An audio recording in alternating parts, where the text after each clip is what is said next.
The world stage is constantly shifting, with numerous significant events unfolding globally. It can be challenging to keep track of every development, but some changes hit closer to home, impacting everyday life in unexpected ways.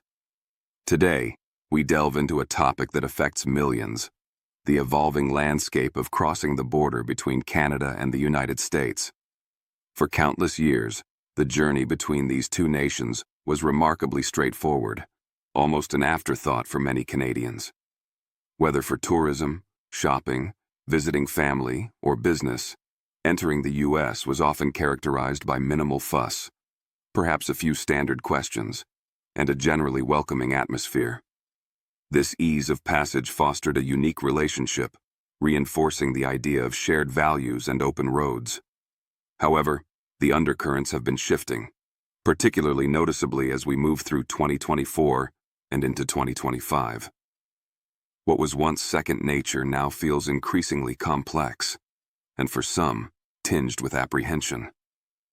The familiar open roads and friendly smiles seem to be gradually replaced by heightened scrutiny and a palpable sense of caution.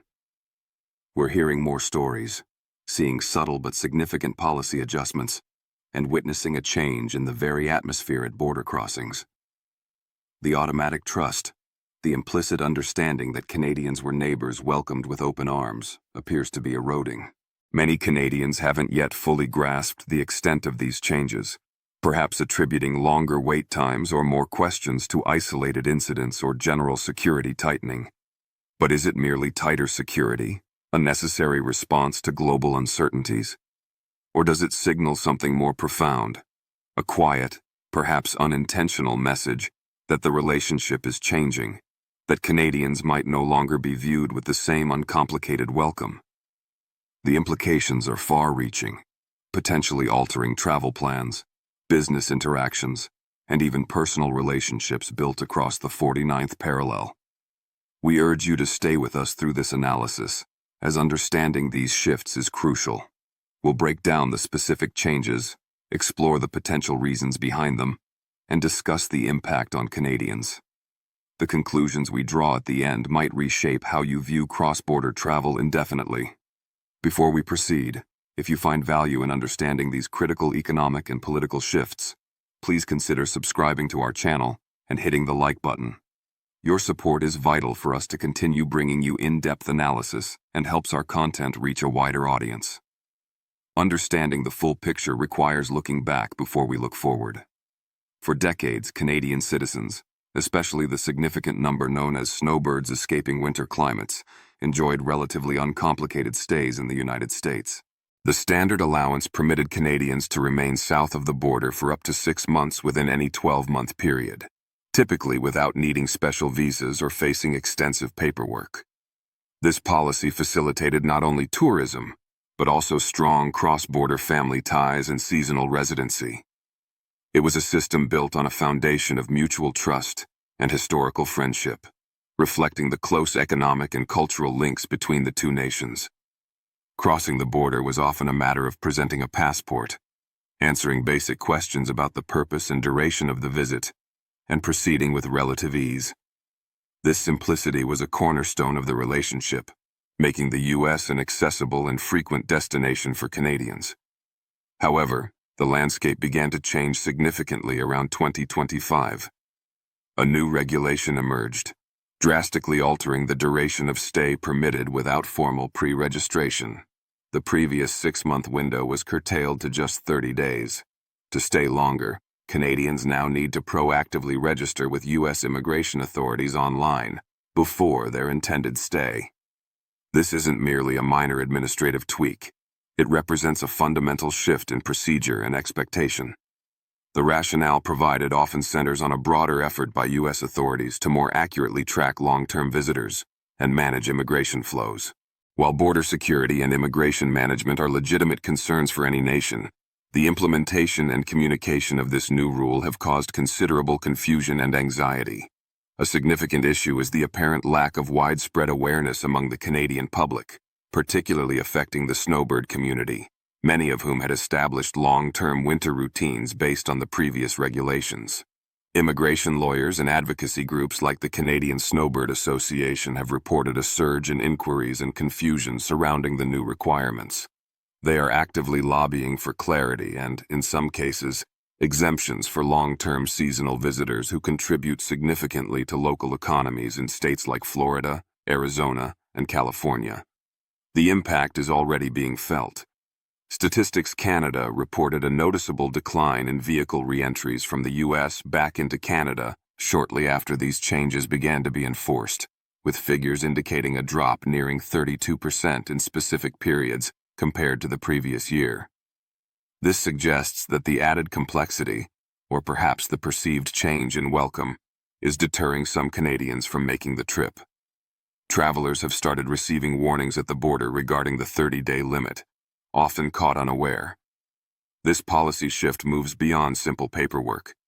It alters the fundamental perception of the border crossing experience. What felt like an effortless passage between friendly neighbors now carries an undercurrent of bureaucratic hurdles and potential complications. The implicit trust seems replaced by a system demanding explicit pre-authorization for stays exceeding a month. This shift raises questions about the nature of the welcome. Is it still open and neighborly, or is it becoming conditional and transactional? It's a subtle yet significant recalibration that is prompting many Canadians to reassess their travel habits and question when exactly the border stopped feeling quite so much like an extension of home. Remember to watch until the end, where we will synthesize these points and offer our conclusions on this evolving situation. The procedural changes regarding stay duration are significant, but perhaps even more unsettling for many Canadians is the increased scrutiny of personal electronic devices at the U.S. border. In the past, crossing primarily involved inspection of travel documents and declaration of goods.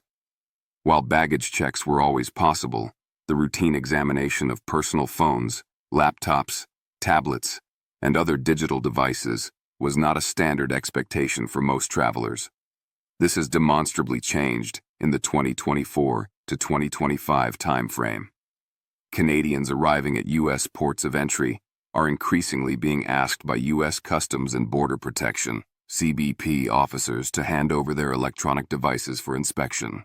Crucially, under current U.S. law pertaining to border searches, these officers possess the legal authority to conduct searches of electronic devices without needing a warrant or even reasonable suspicion.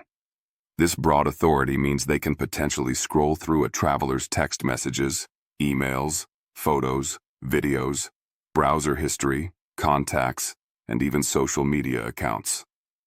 Furthermore, travelers generally have no legal right to refuse this search at the border. Refusal can lead to denial of entry or prolonged detention. This practice has understandably raised serious privacy concerns among Canadians and civil liberties groups on both sides of the border. The information stored on personal devices represents a vast and intimate portrait of an individual's life, including private communications, personal opinions, financial data, health information, and political affiliations. The prospect of this data being examined without specific cause is deeply troubling for many. Reports have surfaced, often anecdotally but persistently, of Canadians being flagged, subjected to secondary screening, or even denied entry based on content found on their devices. This could range from political opinions expressed in private messages or social media posts, to associations with certain individuals or groups, or even, as some reports suggest, seemingly harmless old memes or jokes from years prior being misinterpreted or viewed with suspicion. The lack of transparency surrounding these searches exacerbates the anxiety. CBP is not typically required to explain why a device search is being conducted, what specific information they are looking for, or what they find. Data can potentially be copied or retained, though official policies state limitations on this. The Canadian government itself has acknowledged this reality, issuing advisories cautioning its citizens traveling to the U.S. to expect these digital searches. They advise travelers to limit the sensitive personal data they carry on devices when crossing the border, perhaps by using travel-specific devices or wiping non-essential data beforehand. This shift transforms the border crossing from a relatively simple physical transit to a potentially invasive digital inspection. The personal data that individuals reasonably expect to remain private is now potentially exposed at the point of entry. The fear generated by this practice is tangible. It creates a chilling effect, where travelers may self-censor their digital lives or avoid carrying devices altogether, impacting communication and convenience.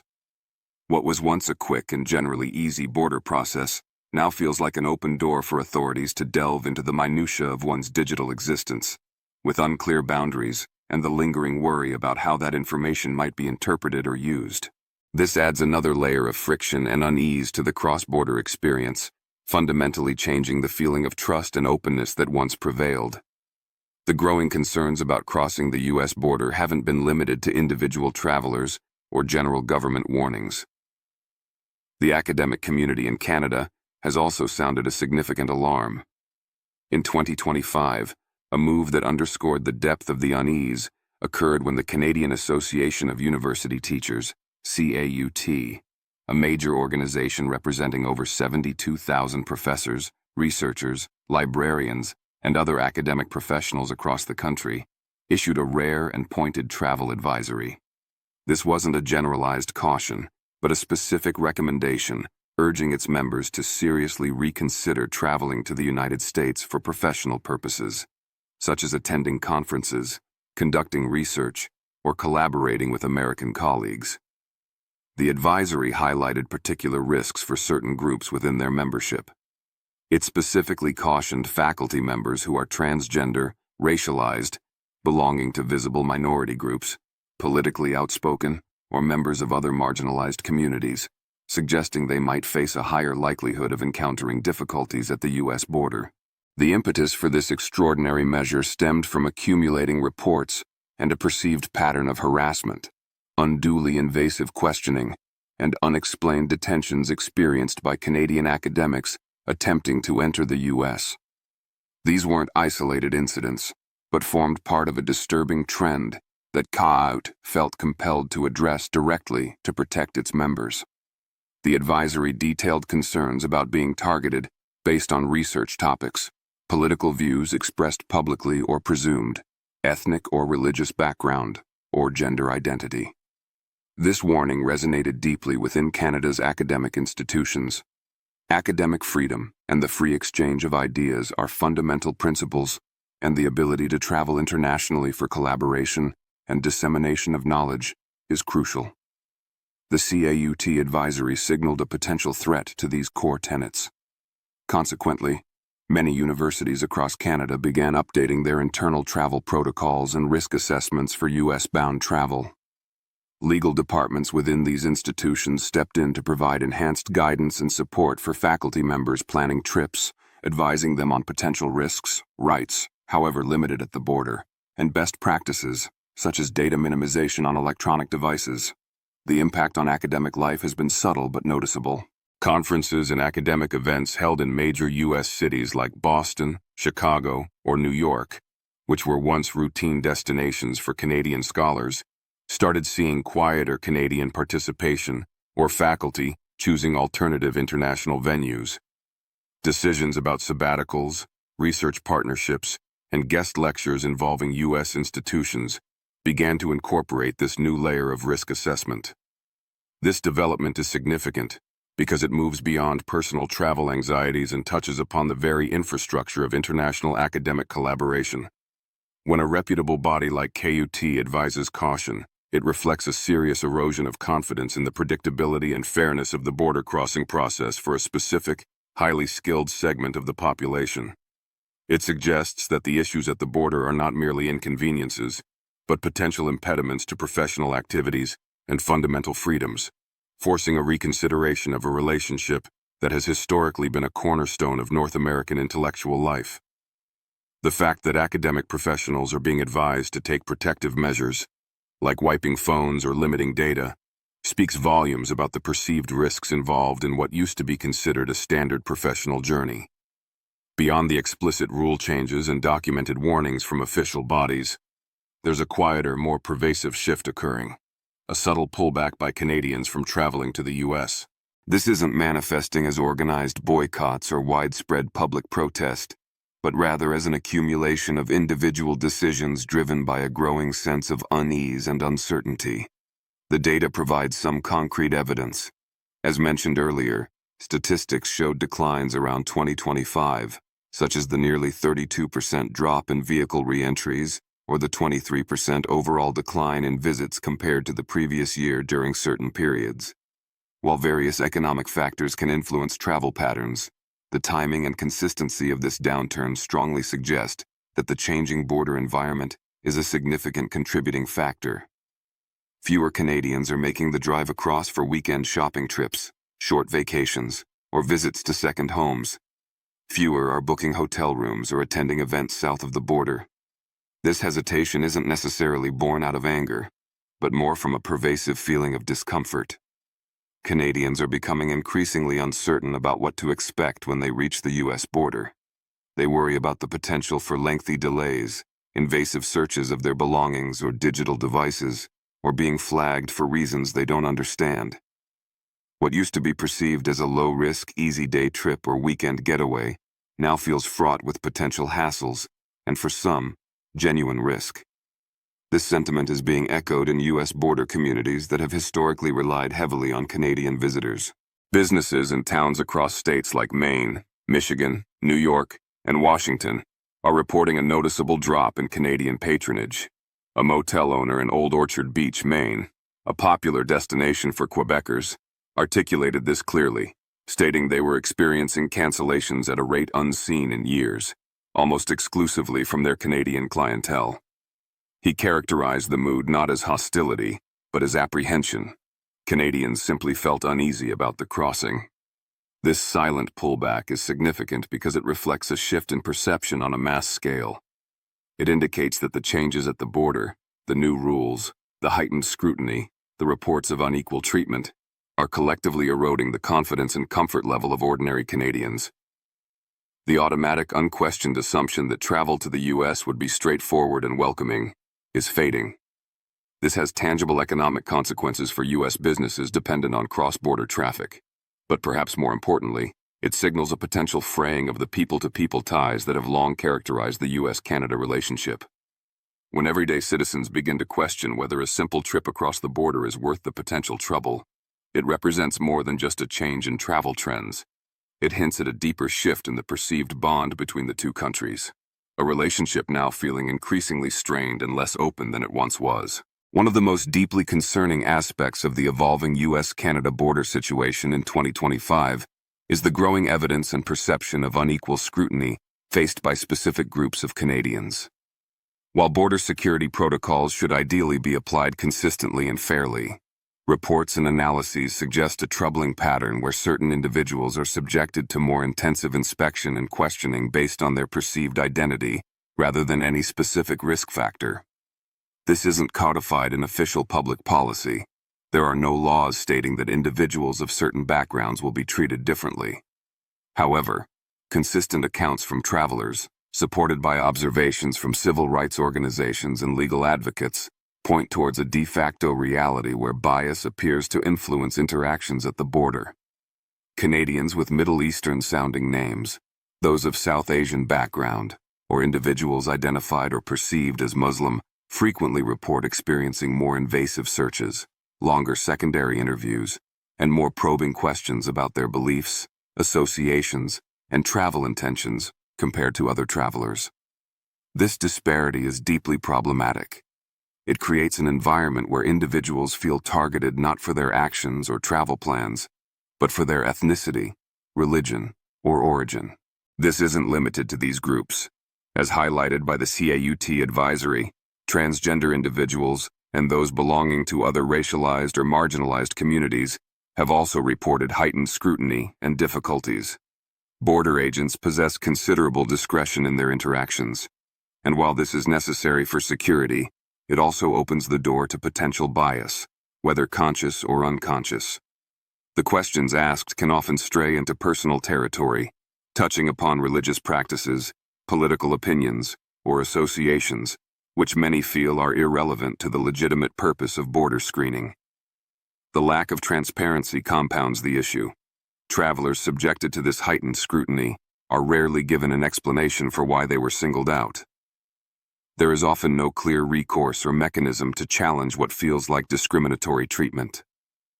Civil rights groups in both Canada and the U.S. have raised serious concerns about these patterns, citing potential violations of equality principles and the detrimental impact on individuals' sense of safety and dignity. They argue that profiling, even if subtle or unofficial, undermines trust in border authorities and strains the relationship between the two countries. For many Canadians belonging to these groups, the border crossing experience is transforming from a routine procedure into a source of significant anxiety and potential humiliation. The feeling is not just about inconvenience, it's about being treated as inherently suspicious simply because of who they are. This form of silent, unequal scrutiny, though difficult to quantify definitively without access to internal CBP data and procedures, represents a serious challenge to the principles of fairness and equality that should underpin the interactions between two closely allied nations. It fosters a climate of fear and resentment, further contributing to the silent pullback as individuals choose to avoid situations where they feel they might be unfairly targeted. Perhaps one of the most insidious and psychologically taxing changes reported by Canadians crossing the U.S. border in 2025 is the phenomenon often described as once flagged, always flagged. This refers to the persistent, long-term consequences that can follow even a single instance of being stopped, subjected to secondary screening, questioned extensively, or denied entry, even if the reasons for the initial flag were unclear or seemingly minor. Unlike a temporary delay, this flagging appears to create a lasting digital or administrative record within U.S. border security systems. Travelers who have experienced such an incident report that subsequent crossings, sometimes for years afterward, become consistently more difficult. They find themselves routinely pulled aside for secondary inspection, facing repeated questions about the original incident, and generally experiencing a higher level of scrutiny than other travelers, regardless of the time elapsed or whether their documentation, like passports or visas, is perfectly in order. There seems to be no formal, transparent watch list that individuals can appeal or have their name removed from in these cases. It's often described as an invisible, persistent mark against their record. Efforts to understand why they were initially flagged or why the heightened scrutiny continues are usually met with vague responses or no explanation at all from CBP officers. This lack of clarity and recourse is incredibly frustrating and anxiety-inducing for those affected. They are left in a state of perpetual uncertainty, never knowing if their next border crossing will be smooth or result in hours of delays and questioning. This phenomenon isn't about official policy changes that are publicly announced. It's about the operational reality of how border systems appear to function, creating a lasting impact from a single encounter. For many Canadians caught in this cycle, it feels like being trapped in an endless loop of suspicion. Even if the initial reason for being stopped was a misunderstanding, a random check that escalated, or based on outdated information, the consequence seems to be a permanent state of being considered higher risk. The Canadian government has warned its citizens that U.S. border decisions are typically final and lack a formal appeal process, implicitly acknowledging the difficulty individuals face in clearing their names or escaping this persistent flagging. This creates a profound sense of powerlessness and can significantly deter future travel. What was once a simple, straightforward journey transforms into a recurring reminder of a past negative encounter, reinforcing the feeling that the system remembers and potentially holds a permanent suspicion, even without wrongdoing. This contributes significantly to the chilling effect on travel, as individuals weigh the convenience or necessity of a trip against the high probability of facing a stressful and potentially demeaning border experience, further straining the traditionally open and easy relationship Canadians once took for granted with their southern neighbors. Wrapping up our analysis, it's clear that the experience of crossing the U.S.-Canada border has undergone a profound transformation for many Canadians, particularly around the 2024 to 2025 period. What was historically characterized by ease, mutual trust, and a sense of neighborly welcome has shifted towards an environment marked by increased complexity, heightened scrutiny, and growing uncertainty. We've examined several key facets of this change.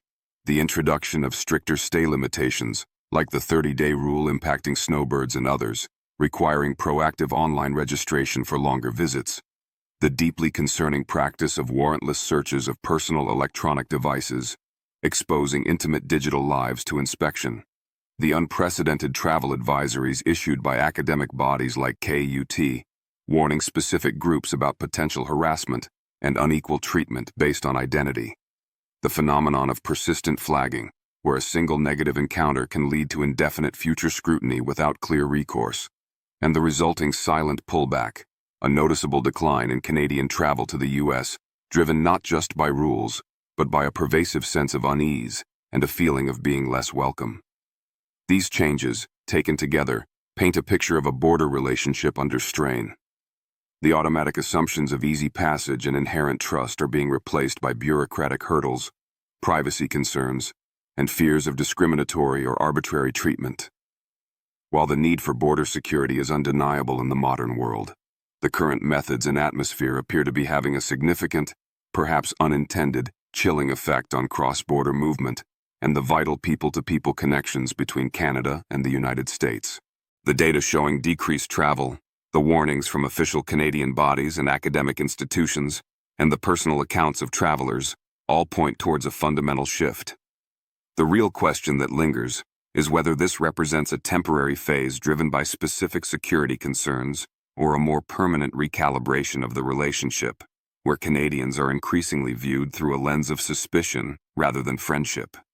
The long-term consequences for tourism, business, academic exchange, and family ties remain to be seen, but the trend towards a more guarded, less open border is undeniable and warrants continued observation.